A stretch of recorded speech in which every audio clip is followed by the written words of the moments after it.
Good morning, YouTube. One thing I've learned is that y'all love Southern food, and so I've decided I'm going to bring you some of the best, most iconic dishes the South has to offer, including the best chicken fried steak you will ever have, bar none. Oh, and yeah, we're making cream gravy with it. All right, let's cook, y'all. We got a family to feed. Okie dokie, guys. We're making chicken fried steak because we can. I haven't made this in forever. I don't know why. I just haven't. I was thinking about it today and I thought, you know, this is what we need to have happen. All right, so we're gonna start out. We've got about 1.5 pounds of cube steak, right? Which is just this stuff. It's where they've taken a really inexpensive, tough cut, usually like a chuck or something like that, and they've run it through like a pounder thing that makes this pattern, right? And that's what tenderizes it, makes it to the point where you can actually chew it, because often it's really, really cheap. So anyway, what we're gonna do is we're gonna start out by giving this a good bit of salt and pepper, and we're gonna add seasonings to several different components. So we're gonna lightly season as we go, because otherwise you'll get one part that tastes okay and the other parts that are well seasoned, and you want the seasoning everywhere. All right, so that was salt and pepper. I have once again lost my grinder. And then we're gonna do the other side real quick. Be careful when you're working with this cube steak. I pulled this one out of the package and the whole thing just kind of fell apart on me, which is really, you know, it's not that big a deal. It's just not.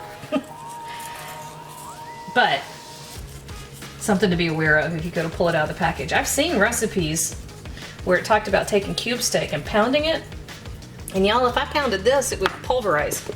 I guess it depends on your individual grocery store. This is the cubing part of it, where they run it through the dealie that makes the marks on it to tenderize it. That's done at the store level. So I guess a lot of that would depend on what your individual store does, okay? So right here I've got 2 cups of just plain old flour, and over here I've got buttermilk that I forgot to measure. So this is about a cup-ish, maybe a little bit more, and an egg. That's just a plain old whole egg, and that's going in here. So we're making almost a batter. Chicken fried steak cracks me up. Just the name, chicken fried steak. All right, so this is the buttermilk batter part of the situation that we've got going on here. We're gonna give this some flavor. First of all, we've got a teaspoon of baking powder and 2 teaspoons of baking soda. Those work really well with buttermilk to give a nice crispy coating. We have a couple teaspoons of kosher salt. If you're using table salt, use much less. Use half at least. And then a good bit of black pepper. I put some in buttermilk and some in the flour. All right, the same thing with a good tablespoon of onion powder and a good tablespoon of garlic powder. And you know what I want to do over here to my flour? Give that a good bit of kosher salt as well.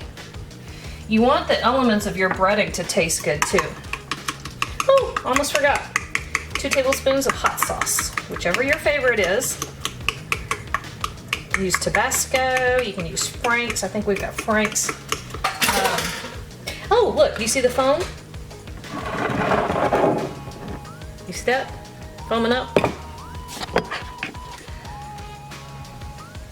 That's the lactic acid in the buttermilk with the baking soda.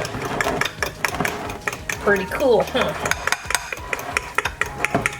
That reaction will help create a crispier crust. So that's a good thing. That's why you always use a little baking soda in your fried chicken too. When you're putting together your whatever you're doing your fried chicken with. Yep. All right, so here we go. We're about to get messy. So on the stove, right on the other side, I do have heating about 1.5 inches of vegetable oil in a cast iron skillet. I'll show y'all that here in a minute when we turn everything around. But for right now, here's what we're gonna do. This is our method. Let me move my phone and my scale and that electronic thingy. Make sure my camera is up here out of the way. All right, so messy, here we go. When you go first into the flour and really pat it down because you want that flour to go into all the nooks and crannies. And then into your buttermilk mixture. And make sure your pieces aren't too big. I'm trying to do a wet hand and a dry hand. I usually screw it up. I'll go just stick one hand where it doesn't belong. All right, if your pieces are not too big, there we go. That's exactly what you want, just like that. And then I'm just setting this over here until I've done the rest of them. And that's all I'm doing at this point. I'm gonna repeat across the board. Hey, Boone, can you come push the off button on the camera? Because I'm not gonna make them watch me do all of this. But this is all I'm doing at this point, y'all, is I'm just repeating until I get in the flour, the buttermilk, and then the flour again, and setting everybody over to the side. So I'll be back when I'm done with this part. Okay, we are all breaded. And I believe my oil is hot, but I'm going to test it. So here's our breaded pieces of steak. And one of these little pieces that kind of fell apart, I'm just gonna test our oil. Oh man, yeah, perfect. Okay, so you want, if you've got a thermometer, you want your oil to be about 350 degrees, okay? So this is what we're looking at here.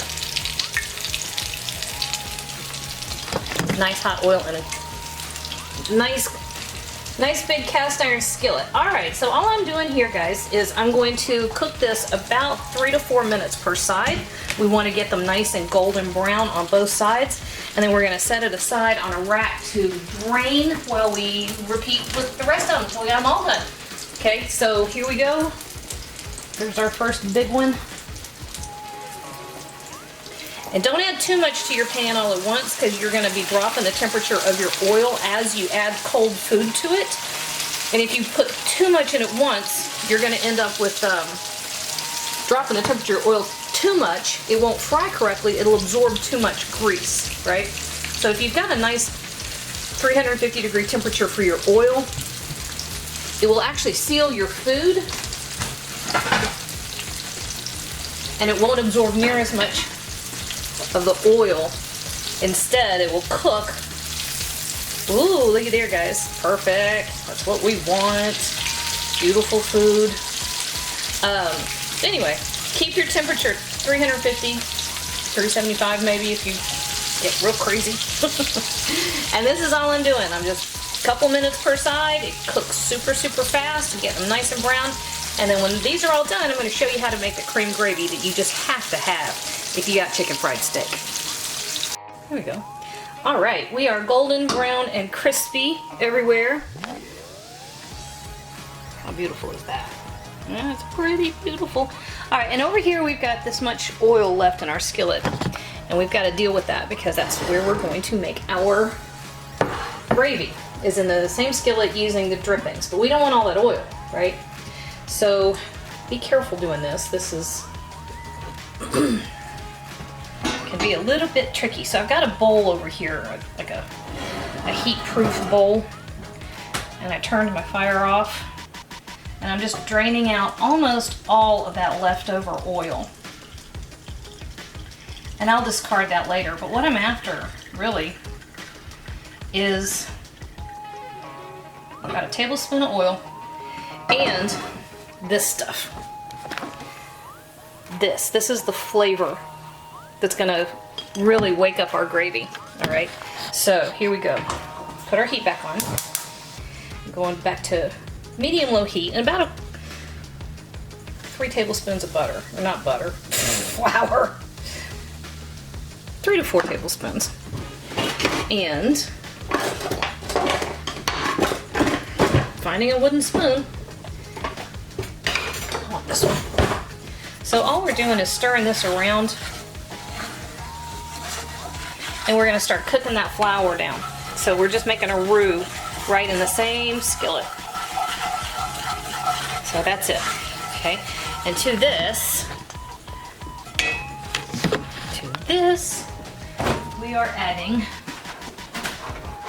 whole milk. Now you can use lower fat milk if you want to, but I kind of feel like if you're just gonna go ahead and do something like chicken fried steak, why bother with 2% or skim? I mean, if you're, I'd rather have the real thing much, much less often.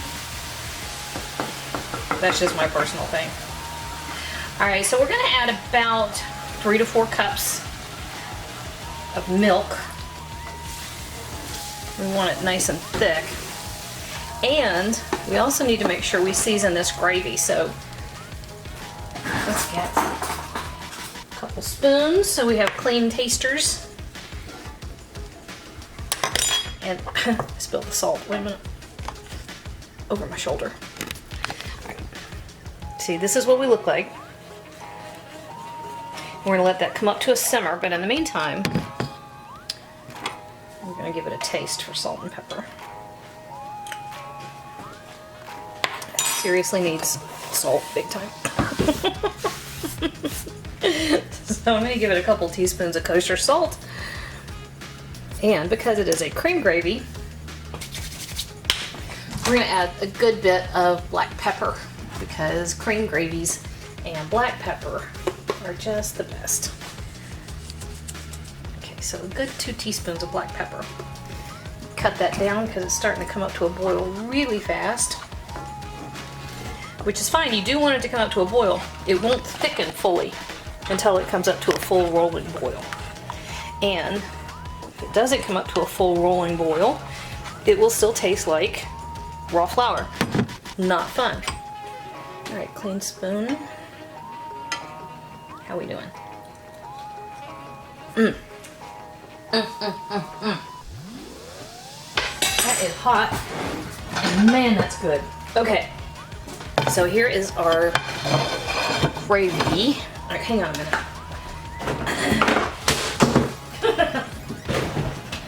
All right, mustard just fell out of my refrigerator.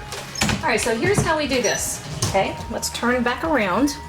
Turn our heat off under here now. Let's turn back around this way.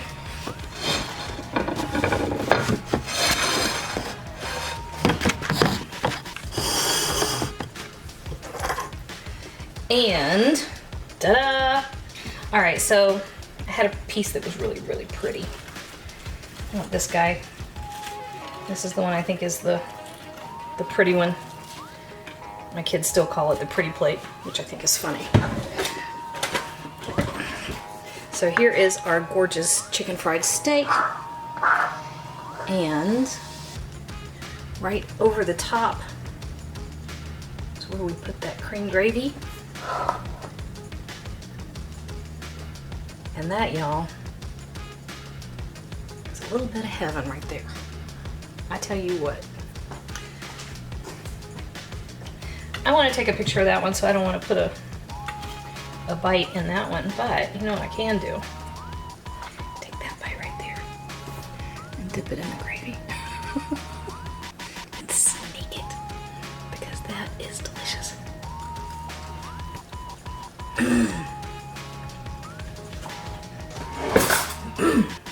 Yeah, that's done right, y'all. Perfect.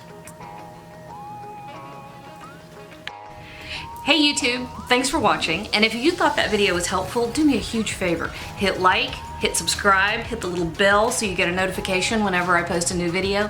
And if you have a second, hop on over to Patreon and check out how to support my channel even more. Again, thanks for watching.